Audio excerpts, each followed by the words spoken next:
My name is Michael Willett. I've been around the business for a long time, storage security and so on, Trusted Computing Group, other groups. I'm now Vice President of Marketing for a company called Bright Plaza that has brought you recently the Drive Trust Alliance. Oh, there we go.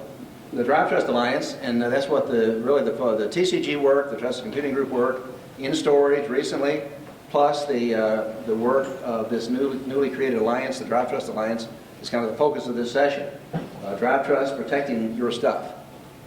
We're going to focus on TCG technologies, a little overview of that, and in storage in particular, a lot of exciting things happening there. In addition, we'll be talking about the mission of the Drive Trust Alliance going forward.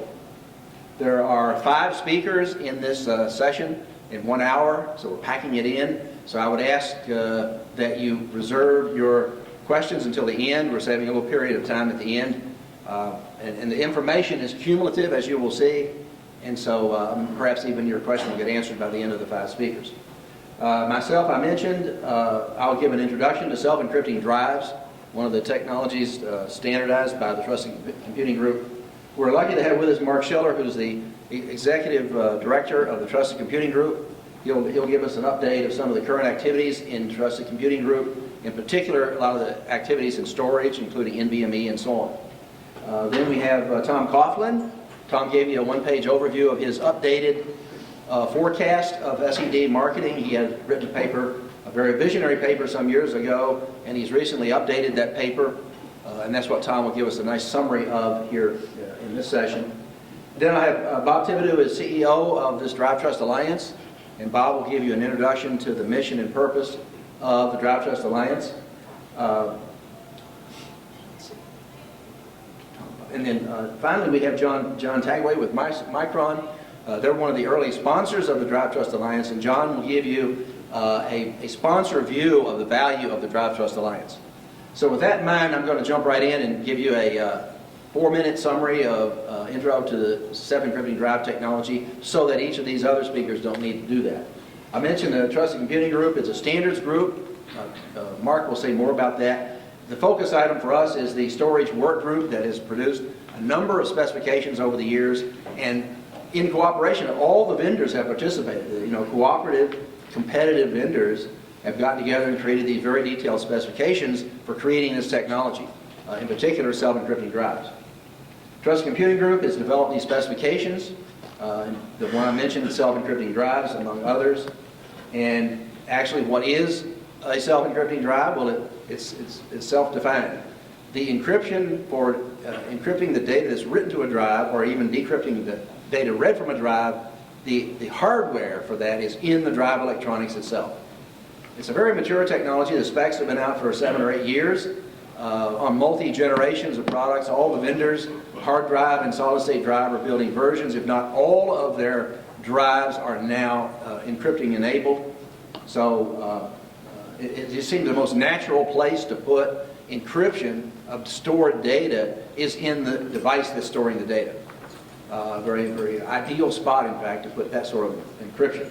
So the AES hardware is in the drive itself. The specifications from TCG provide a common management interface that all of the management vendors, many of them, can manage to this common interface. So you see many vendors, management and centralized management functions that can deal with all the drives that are in the market with self-encryption. Well, I should mention, just in passing, that this idea of doing encryption in the hardware of a storage device is becoming universal. I mean, all the phones, a lot of embedded systems, a lot of IoT things, your printers, your big massive printers, your copiers, they all have storage devices. They're all moving to this idea of self-encrypting the valuable information that's stored in those drives inside those storage devices. So not just the Trusted Computing Group definition for the SATA drives and the SCSI drives and so on, an extension beyond that, NVMe and so on, but you're seeing anything that stores data moving to this idea of self-encryption. So as Bob likes to point out, every day there are 1 billion plus self-encrypting storage devices like phones, etc., that are turned on every day, and the data is secured using encryption that's directly in hardware in that drive, in that storage device. One of the great advantages, many advantages of doing encryption in the drive, and in particular under Trusted Computing Group specifications, one I should mention, the encrypting key is generated in the factory on board with a random number process. No one ever sees the encrypting key. Right? It's randomized, generated on the drive. So when you receive this drive, it's encrypting from day zero. Right? It's always encrypting, never stops encrypting, and you can't turn it off, and your users can't turn it off. So it's always encrypting. One of the nice things about that is I know where the encrypting key is. Right? It's contained in the drive and maintained by the drive firmware. So if I want to erase that drive, all I need to do is merely delete or request the drive, delete the encryption key, and when I delete the encryption key, the data that was encrypted is unreadable. Now it's a sort of almost a theological question, I imagine. Is the data there or not? If it's encrypted under a strong algorithm and no one has the key, is it really there? Right. We hold it is, sanitized. In fact, I've referenced down here the NIST document 800-88. The first revision of that document is now out since January of last year. I have to remember to say that. And it contains support for this idea of crypto erase. Deleting the key, sanitizing the drive almost instantaneously, as opposed to the many other imperfect techniques. So one of the nice advantages. If you're doing encryption in software on an operating system, who knows where that encrypting key went or how many copies were made? But if I know it's contained to the drive and the drive is instructed to delete the key, it's gone. Now the nice thing too about crypto erase is the drive doesn't just delete the key, it generates a new random key. So I still have preserved my inventory, but I can still use that drive ongoing. There are a number of papers out over the years, and this is kind of a summary of a number of those papers, that point out the superiority of self-encryption in hardware in storage devices versus indirect software methods. I mean, I would hold that in a sense we were stuck with software methods and largely because we didn't at the time realize the storage device could do the encryption itself. Right? It's an intelligent device with lots of memory, a very closed, controlled environment, lots of compute power, very optimized for performance. That's where you should do encryption of stored data, not over here indirectly on an operating system, vulnerable to all those viruses and all that transport. So by comparison, the transparency, the drive comes to you encrypting from the factory. You don't manage the encrypting key. Ease of management, I just pointed out. Cost, life cycle costs. You can repurpose a drive using crypto erase. I want to send it out for repurposing, end of life, warranty repair. Whenever I want to lose control of the data on that device, any of those scenarios, I can simply do a crypto erase. It erases the drive, and I feel very safe putting it on eBay to sell again, and so on. Re-encryption with software, you need to re-encrypt when you change the encryption key. With SEDs, you don't have to change the encryption key. The only time it needs changing is when you do a crypto erase. I can change the authentication key. That is a managed key that you manage external to the drive, and it's used to lock and unlock the drive, plus certain other internals. But when I change the authentication key, I don't change the encrypting key, and so I don't need to ever re-encrypt. Performance, it's all in hardware. It's been optimized by the best chip design people in the world. They're drive makers. That's their job. High performance. So very, very little to no impact on performance. And standardization. They're all building to the TCG interface, provides for multi-vendor product support and lower cost. In fact, with this generation of SEDs, you're seeing really no price differential. All the models are encrypting, no price differential, same model. And finally, no interference with upstream process. When you do the encryption inside the drive, everything right down to that drive is in the clear. There's no cipher external to the drive, right? It's all internal. So I don't have to interfere with data loss prevention techniques or compression techniques and so on. Whereas if I encrypt upstream, I will interfere with those processes. Finally, I want to point out that come visit us, the TCG and the Drive Trust Alliance. which you'll hear more about, or have a joint booth out in the expo area. There you can meet Mark Schiller, who's an executive director of TCG, and you can also meet Bob Thibodeau, who is CEO of the Drive Trust Alliance.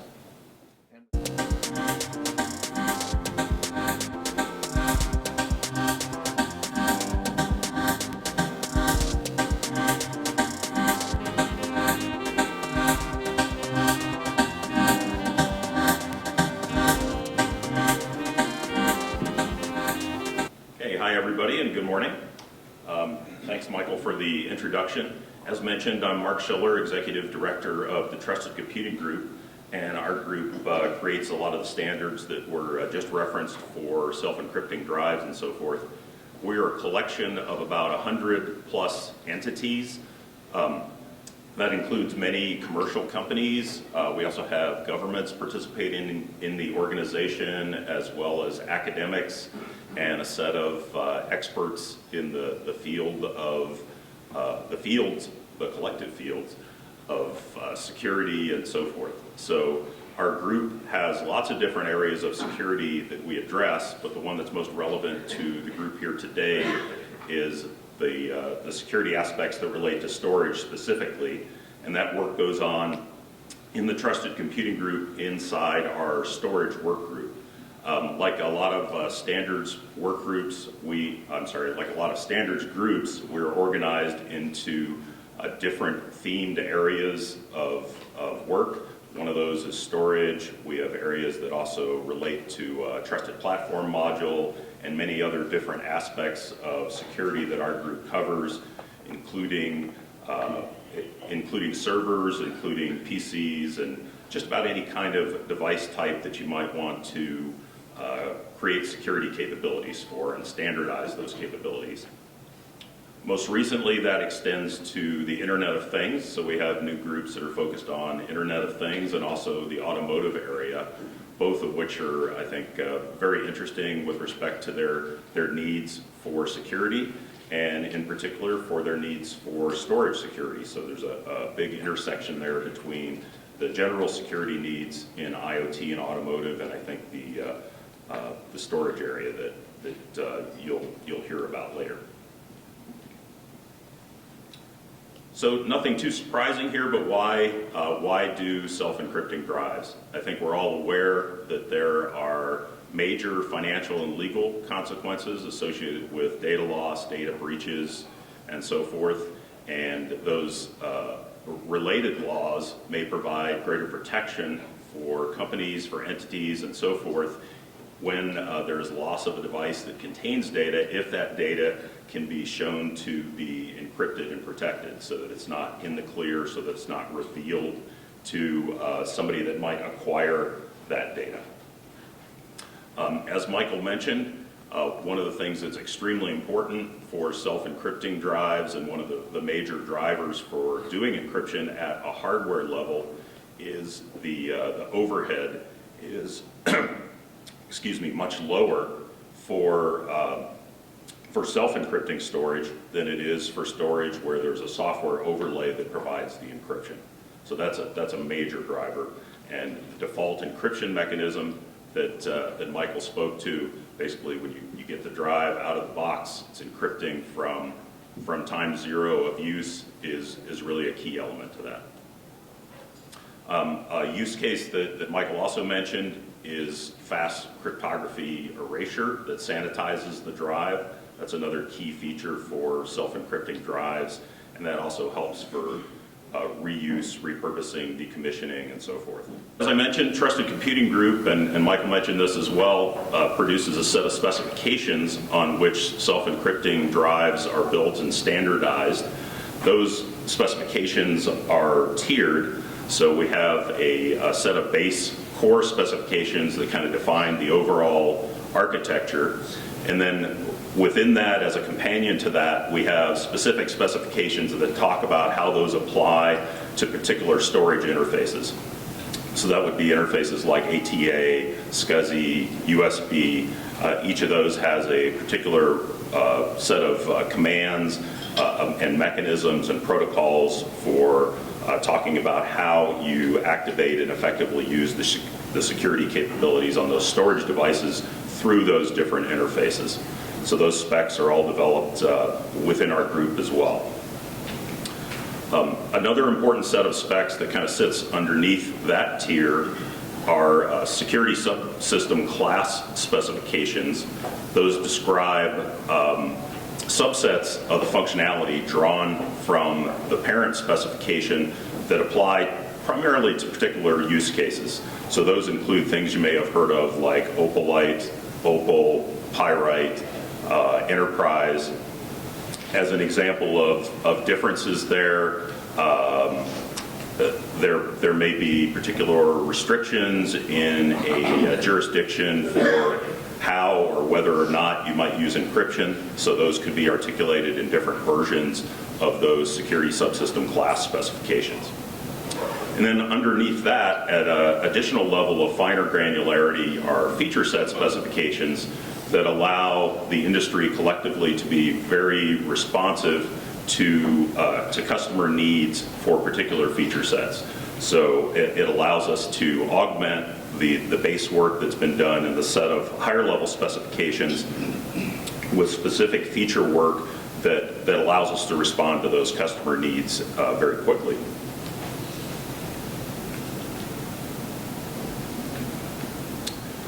So finally, just a quick summary of kind of our work in progress, and then a call to action for industry and all of you as well. We have a scalable family of specifications that address a lot of the current use cases that are needed. That includes Opalite, Pyrite. Pyrite is a specification that does address that area where encryption may not be permitted. And one of the things we want to do going forward is continue to increase the ease of deployment and assurance for these. And we're looking at doing a couple things to move that forward. We're doing some partnership with the NVMe group right now to make sure that we have consistent mappings between the trusted computing body of work and the NVMe work that's going on. This is typical of the way we partner with different industry groups. Then towards assurance, one of the things we're developing that's going to be very important for 2016 is a set of storage Opal test cases, and along with that, a protection profile for security evaluation of Opal devices. So that's extremely important from a customer perspective, because customers need to know when they buy a device that implements a trusted computing standard for security, that they want to know that that's implemented correctly and that they have some assurance that the devices from those many manufacturers all comply with that particular standard and kind of meet the bar that's set by that standard. So that really creates for customers a very strong assurance model, so they know if they've picked something off that list, they've got their security needs met, they know the implementation is correct, and they know it's standards compliant. So also for 2016, we're going to continue to introduce new customer-driven feature sets. So as we see those come in, we expect that IoT is going to be a big driver for some of the needs there. Automotive that I mentioned previously. There are other things that are driving requirements from the standpoint of customers. Secure messaging, physical presence ID, requiring basically access to the physical device to implement or use some of the functions that are provided by the standards. Another key area of future work for us that we're driving on for 2016 is to expand the threat model. The initial threat models that were first addressed by the Trusted Computing Group for self-encrypting drives were primarily for a data at rest protection scenario. So one of the major corporate drivers for encryption has been kind of the lost laptop or lost cell phone scenario, where somebody in your company has company data on their device, they leave it in a cab, they leave it wherever, a restaurant, gets picked up by somebody, and it's very important for that corporation that that data not be accessible to somebody who might be the person who picks up that device. So that was kind of our first major use case that the trusted computing standards addressed with self-encrypting drives. We want to expand that beyond data at rest and start to protect data as it moves off board the device. So that's a major area for development in 2016. So part of the call to action for industry here is to join our 100+ entities in the Trusted Computing Group and help us evolve these standards. Bring your customers' requirements into the equation.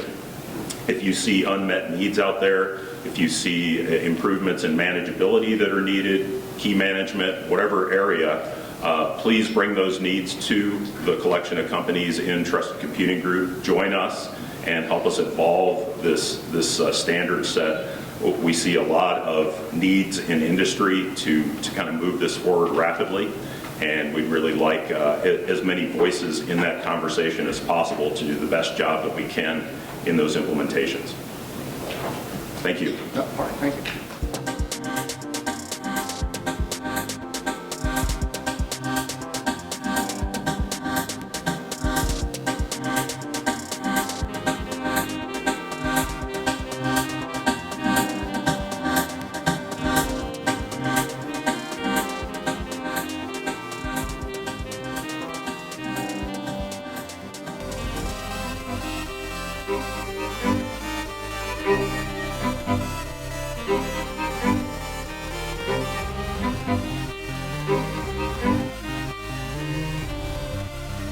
Okay, so let's talk a little bit about some ideas about how this market is developing for these self-encrypted drives, for ways in which both as individuals and also as corporations that we can create a more secure way of keeping our data.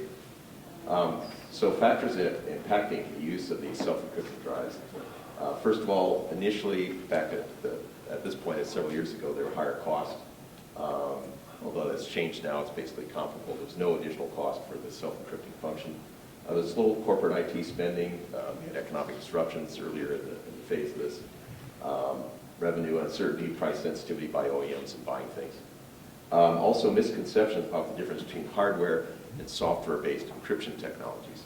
So these were all factors in there. In addition, there's a lack of training of OEMs and integrators on the use and advantages of self-encrypting drives for various endpoint use applications. For instance, laptops is a popular one because, as Mark said, people might leave them, or laptops, or for that matter, any mobile device, people might leave them and someone else can get at them if there's a way of protecting the content. So there also was a lack of high-quality user or IT-friendly software that would interface with the self-encrypted drives to control them and to be able to get passwords and that sort of things. And then there were also issues limiting the use of encrypted drives in some countries, particularly those that don't respect the privacy of the individual. And so therefore they may not want them to have secure, encrypted, or private information. So these are some of the factors that impacted the use of SEDs. Also, there's initial market mainly driven by those who were either in government by mandate or for people that were particularly concerned about some of the emerging laws governing privacy of information. And a lack of secure auditing certification facilities. And I'm holding these in particular because these are some of the things that Drive Trust Alliance is going to be talked about here is trying to address. Concerns about data availability largely due to key management issues. The key is the thing you use to be able to get into the encrypted drive, and operating system support. And there's various rates of adoption of security-enabled hard disk drives by the hard disk drive manufacturers, and also integration of encryption hardware into the input-output channel controllers within some host bus adapters, especially getting into some of the system-level designs. So those were some of the issues we think that were issues in the past. Many of these are not as big an issue now, as I've tried to point out. And so we do see that there's going to be growth of the self-encrypted drives. First, let's look at hard disk drives. By 2017, we're projecting that 100% of all hard disk drives shipped will be SED capable. That is, they will have the self-encrypted capability in them. They will basically be encrypting all the time. The difference is that that's how many people actually are using this function. So by 2018, we think that could be about 11% of all hard disk drive shipping will shift to SED-enabled and promoted products. In other words, things that actually are potentially sold for security applications, or people have enabled products or are using those products. So there's a lot of capability out there for protecting our data that's not being utilized. We need to do something about that. Again, that's going to be some of the things that this Drive Trust Alliance is working at. 2014, almost all solid-state drives are SCD capable, but 2015, they all have this capability, we believe. The reason why is because this is the way that you can erase these things. Okay, so with an SED, because of some aware management features that various other things go on in controlling and erasing the data, there may be bits and pieces of information that might be in there. Doing a crypto erase is the only secure way in which to make sure that data is not accessible. And so therefore it was incorporated much faster in SED production. However, although the actual SED feature implementation by 2018 would be at 100%, and roughly about 236 million SSDs we're estimating, the SED-enabled or promoted products are only estimated to be about 24%. So again, as in the hard disk drives, the functionality is out there, but people aren't using it. So here's some references on that, and I'll just give a short talk, just give you an idea on the market, because what we really want to find out about is how are we going to change this? How are we going to get it so more people are protecting their data, are taking responsibility for their own privacy and security, and also enable corporations to be able to help them to do that for their content that may be in the cloud or in other places. Thank you.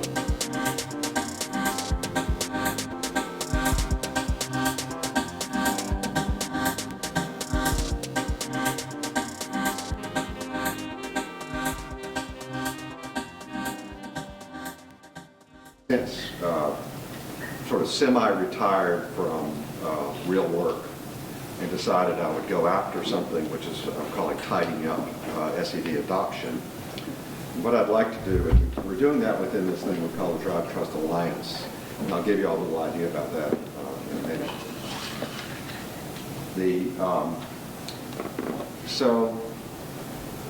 Michael had it slightly wrong. My claim is that a billion people a day use SEDs every day.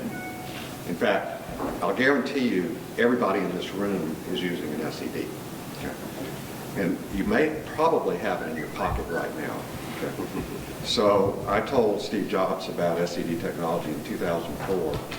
It came out in the first iPhone and is in every iPhone. So all iPhones are self-encrypting AES. Okay. All iPads are self-encrypting AES. When you set up, so the reason that iPhones and iPads, when you erase them, they erase really fast, they're changing the hardware encryption key. Okay. So anybody who thinks that security is hard to use, okay, and it's impossible and you can't possibly know how to use it, okay, I think most of y'all are using it. So here's the incredible adoption today on SED technology. 100% of all data center storage is SED storage. All of Google, 100%. Anytime you're using anything with Google, it's being written to storage that's SED storage. Same with Amazon, same with Facebook. So if you can't get to 1 billion people a day that way, I'll give you a few other ways to get to it. All SSDs that are in office quality solid-state drives are self-encrypting today. Period. Okay. So if you buy an SSD off Amazon or have it in your laptop, very, very likely it's a self-encrypting drive if you bought it in the last month or two. So this is recent that it's gotten to just about everything. All network office printers and copiers made today by every printer manufacturer in the Western world, and that includes Japan, have self-encrypting drives in them. And the reason was of some things that happened a few years ago when drives were found on eBay out of these printers, and the drives in the printers were keeping copies of everything that was printed. And so people started publishing the fact that this drive that they got from the United States Air Force printer, okay, they knew it was from the United States Air Force printer, they got it off eBay, they could read they could read what was printed. Okay. Very, very quickly, the printer manufacturers found out that self-encrypting drive technology is where you put the encryption. And then when you take the drive out of the printer, it changes the encryption key. The drive is brought back to factory state, nothing on it. I mentioned all Apple iOS, so I gave a talk at Google last March, and I'm happy to say that, and I told them about the fact that all iOS devices are self-encrypted. So as of about 3 weeks ago, the Android license itself, for you to get an Android license to put Android in your phone, okay, all user data must be encrypted. Exactly the same way they do in the iPhone. And that's now a condition of the license itself. Okay. So the point is that if anybody here thinks that it's too hard to use, don't know, it's too complicated, nobody can possibly understand it, I don't think you're right. Okay. So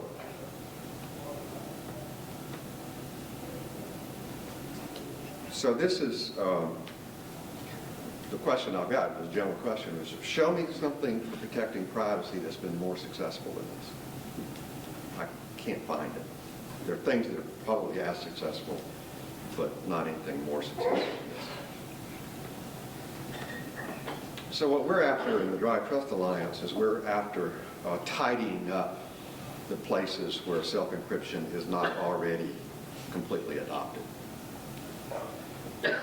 And areas include things like all consumer products. So we'd like to have privacy in all consumer products.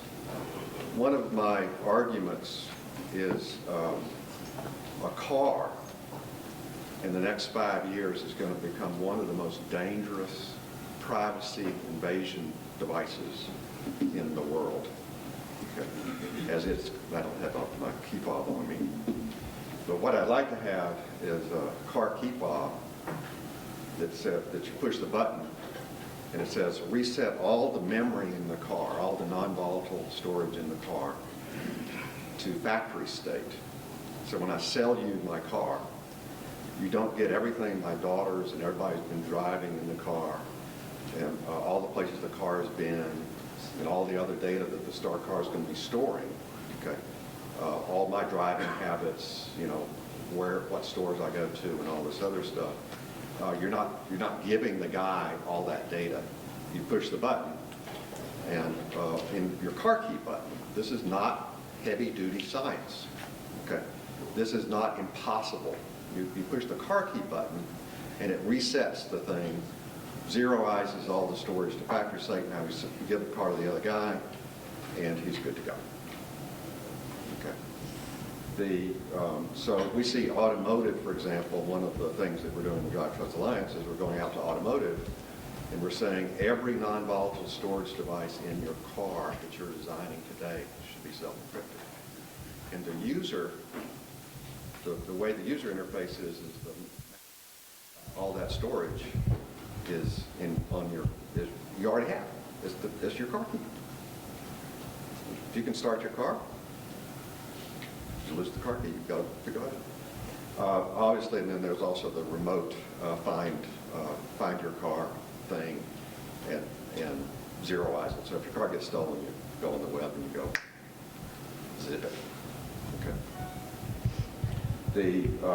So we see large areas where everything needs to go self-encrypting, and what we're doing is we're going out with the Drive Trust Alliance to do all the necessary PR, marketing, technical development and so forth to make all this work. So we're doing it in terms of two-pronged thing. The first one is we've now acquired all of the open source software for TCG, SED, self-encrypting drives. And so we've now published open source that runs on Windows, Mac, and Linux. Okay. for managing self-encrypting drives to get people to put self-encryption capability into whatever they want to put it into. Okay. And then the second one is education, which is including the TCG and non-TCG SEDs to get people to understand what the status of all this stuff is.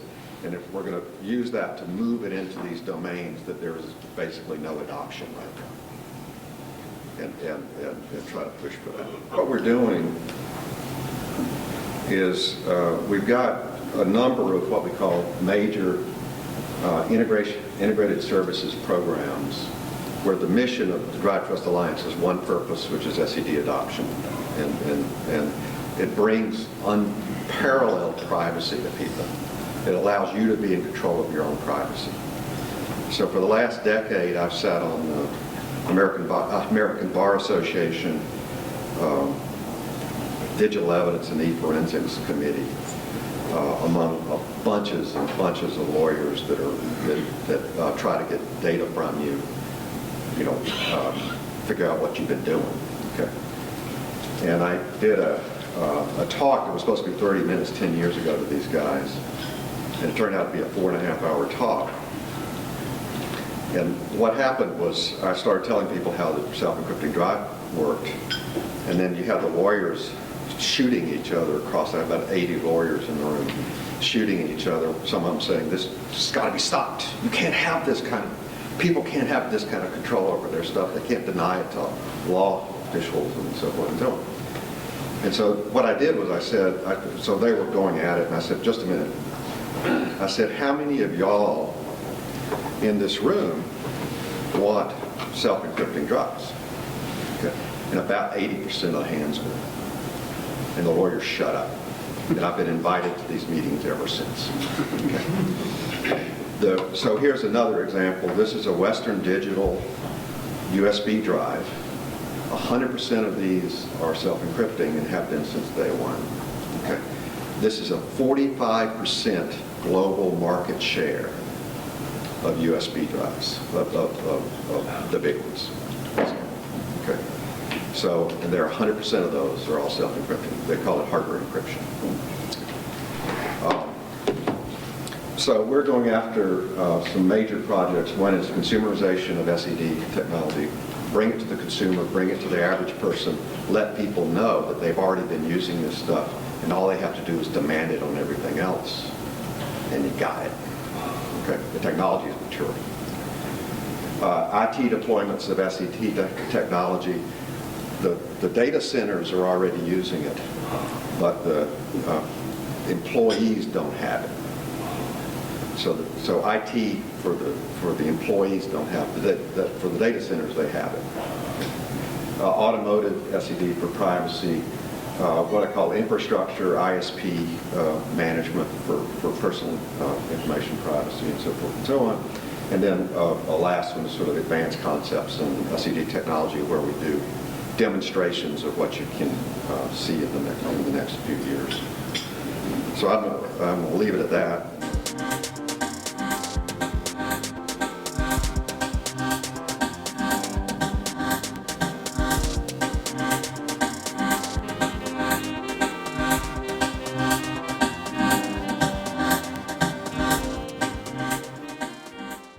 Marketing engineer. I work mostly with client SSDs. I work a little bit with enterprise SSDs. Lately, of course, I've been working a lot with data security issues, and in particular encrypted drives, self-encrypted drives. So I'm going to go pretty quickly because my colleagues up here have talked a lot about these issues. I'll put a little bit of color into why, as a SED manufacturer, we care about the Drive Trust Alliance. So this is my why are we here slide. This is information that our customers come to us with, that we send to other customers about why self-encryption is really important.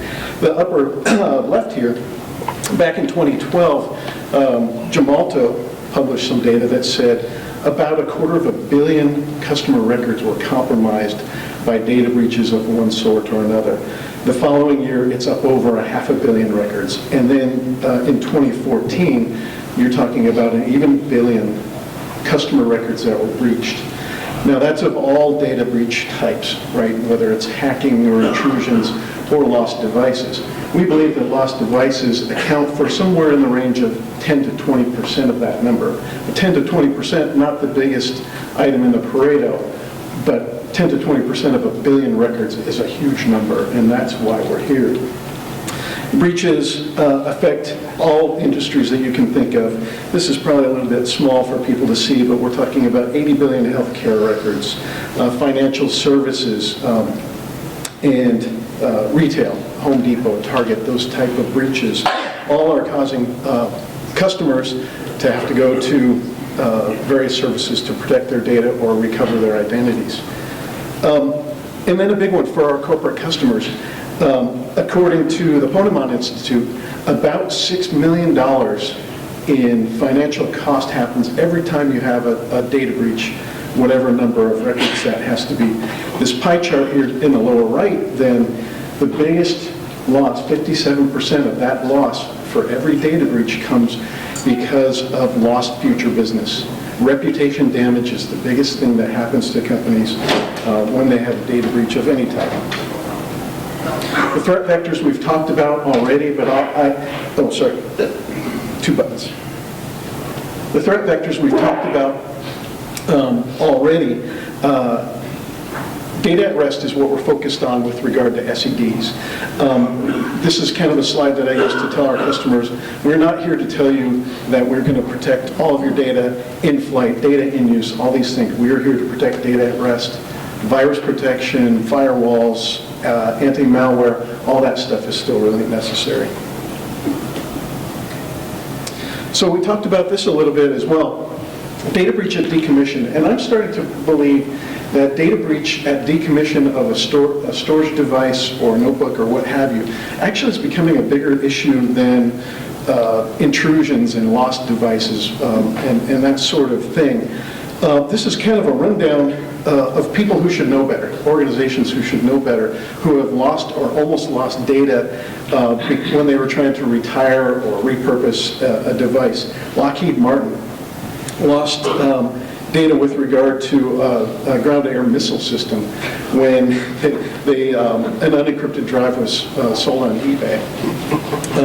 And I underline unencrypted for a particular reason.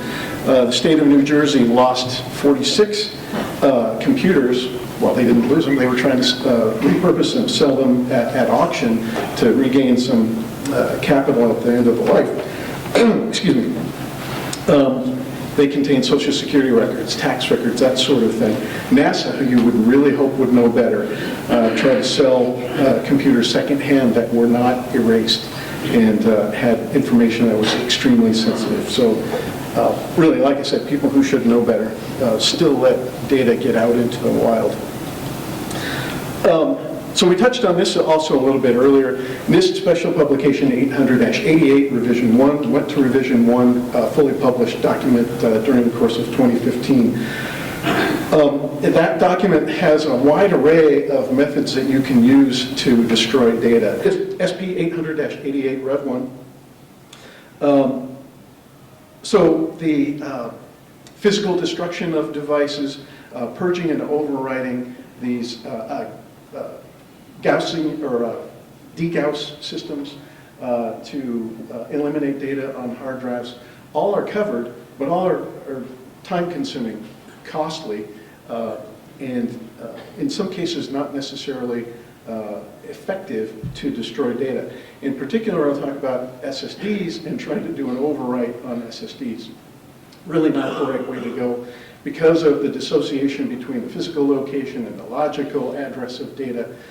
In the way we manage data for wear leveling and those sorts of things, if you just do a logical override of your data, you're likely to leave some behind. So in green, also in 800-88, we talk about sanitized block erase and sanitized crypto erase, which we touched on earlier. Sanitized block erase actually is a command that you can issue to the drive and will eliminate all the ones and zeros from your device. And for a 1 terabyte drive, that only takes about a minute. Then we add on to that self-encrypting drives, and you can do a crypto erase in a second or two. So those are really the accepted methods of sanitizing data, particularly in solid state, also in spinning media. Crypto erase especially is a very effective way of getting rid of your data. Okay. So where we've been, this is kind of Micron-centric, so I'll touch on this really quickly. In 2010, we launched our C400 SED, one of the very first SSDs with Opal One encryption. In 2012, we decided that we were not going to offer SED as a separate option, that basically all of our SSDs will be self-encrypted, or at least have that capability. That included our Crucial branded sister drives, so that when people are buying drives in retail as aftermarket upgrades, they're getting SSDs, or I'm sorry, SEDs. Today, Micron's M600 and the Crucial MX200 offer Opal 2. And the M500 DC and the M510 DC are the first SATA SSDs offering TCG enterprise encryption as an option. Coming up in 2016, we'll have 3D NAND, as was mentioned earlier. We'll have M.2 PCIe with Opal coming to a notebook near you.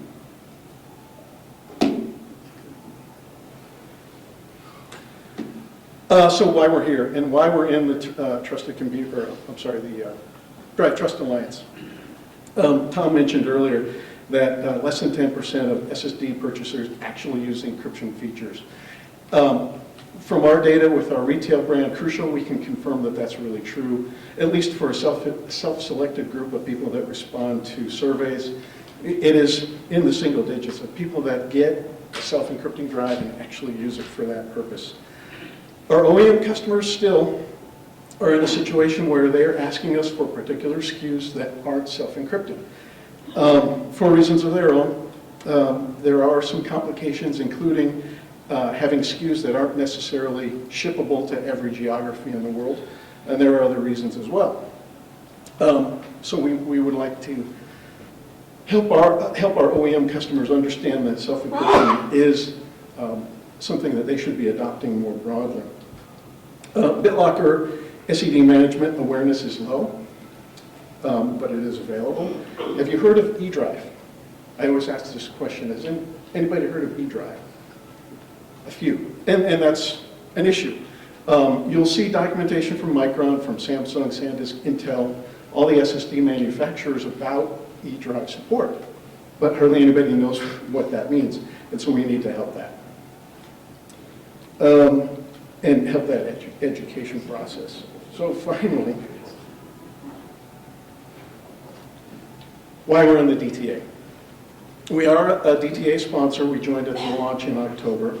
And what's in it for us? We want to exchange information on the best practices for security technology and that sort of thing. We think we have some experts within our company that can help contribute and get back information from the organization. Provide peace of mind to our customers that we're not just up here making claims.